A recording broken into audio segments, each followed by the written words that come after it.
Become one of the big drivers out there in the market, especially in the tech sector. Of course, we're talking about artificial intelligence. But can that momentum last? While the AI trade remains front and center for many investors, there's also been concerns raised about a potential AI bubble. Let's get some perspective now. Joe Bonner, Senior Communications and Technology Analyst at Argus Research. Joe, it's great to have you back on the show. I was going to say it's great to have you on the show for the first time. Welcome. Good morning. Thank you. Let's get into the AI, some of the trends you're seeing out there. I mean, the metaverse was a big one for a while, then AI sort of knocked it to the side a little. Are all these big ideas living up to the hype? Well, okay, so we're definitely at the top of the hype cycle. I thought 2020 last year was top of the hype cycle, but we're definitely gotten more momentum. When you think back a little bit, I mean, cloud computing, that went through a hype cycle, and before that was the iPhone and the smartphone, and before that was the internet itself. So we've been through this before. I mean, you've got a promising new technology. It promises to make things more efficient, cheaper, better. Every company wants to build on it. Every company wants to develop it, sell it, buy it. But you have to think we're in the beginning stages here. Okay, this is software technology. It goes through an iterative process every 6 to 9 months. You've got Chat GPT 4.0 or Gemini 2.5. Every 6 to 9 months it's going to get better and better and better. So right now it's just at the beginning stages. Lots of hype, but maybe some hiccups along the way, but it's going to get better and better, and it will come to some use at some point. That's what I wanted to ask you about, right? Because we're talking about the early innings here, and you say as the technology will grow more powerful, it will get better, but at some point people want to be able to put it in their pocket, put it on the computer in front of them, like sort of that killer app that really hasn't arrived yet. Yeah, I mean, you got to realize. I mean, again, we're at the beginning. It makes mistakes. You don't have a technology that makes mistakes. So that there's a job one there. Another thing you have to think about is the safety issue. Deep fakes. Things like AI generated content. How you going to know what's AI generated versus what's not AI generated? It's got to be something more than just an intelligent chatbot. So like you say, the killer app is something that you can put in your pocket and that will really make a difference. We're not there yet. It seems like up to this point, the play has been the chip makers, right? Because you can see a clear line where you say, okay, artificial intelligence needs computing power. Who's got the chips for it? There's been clear winners. This next phase seems like it's going to be a little bit tougher to choose. Is it a Google? Is it a Microsoft? Is this some other company we haven't even thought of yet? Obviously, there's a lot of startups around the space, a lot of capital going into the space. And you're right, NVIDIA, is the one with the chips. They're the one right now. Also think about Microsoft. I mean, Microsoft made an investment in OpenAI back in 2019. That's either really lucky or really foresighted, depending on how you look at it.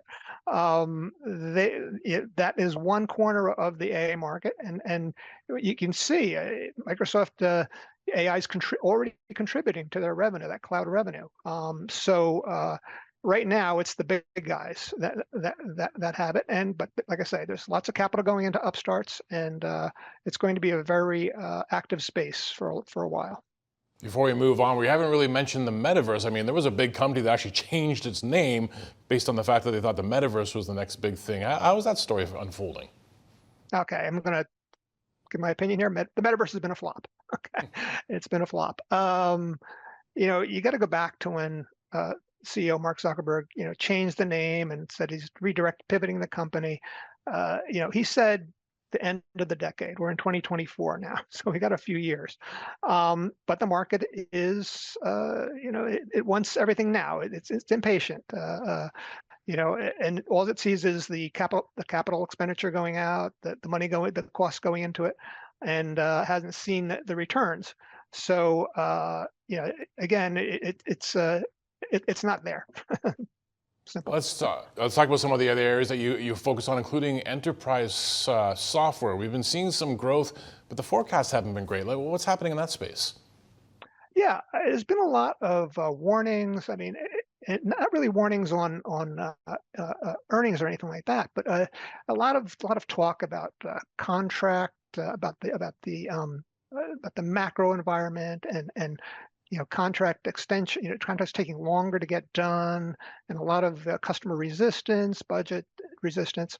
But then when you see the numbers, you see, again, a company like Microsoft, cloud computing up 31% in the first quarter.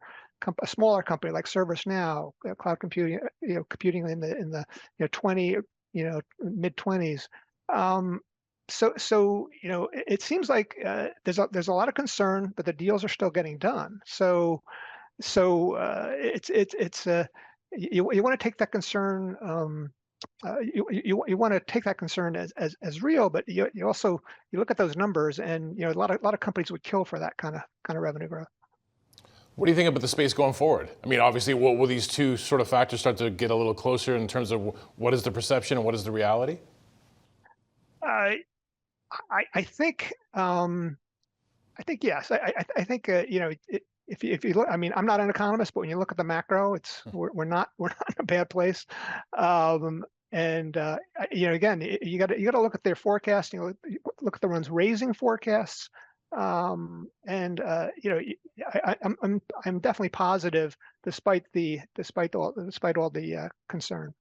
Now, another part of your coverage universe includes the media sector. I spent 25 years in traditional media before I took on this role, so I've lived some of the downturn, to put it nicely. What is going on out there? So you think about media, all the traditional media companies. Streaming came on.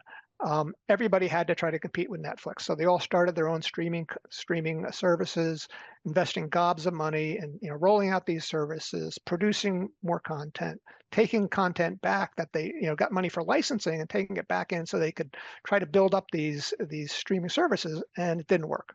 Okay, so it was all about subscriber. Now it's all about profitability.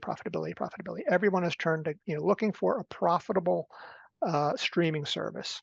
So the market did not like the going after the subscribers. The market likes profitability more. But the questions around these streaming services, these subscale streaming services, that bundling. We used to talk about the cable bundle, all the cable channels.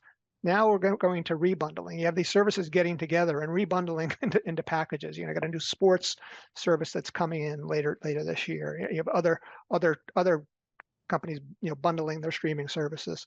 They got to do this in order to compete, to gain scale. I think the focus on profitability is a good thing, but there's a question mark about are these subscale services really going to survive? I mean, you think about all the news around Paramount Plus. Is it for sale? Is it not for sale? Is it on the market? Is it off the market? That's kind of the bubble one right there. Other ones, you got to wonder, are they going to have to come together at some point?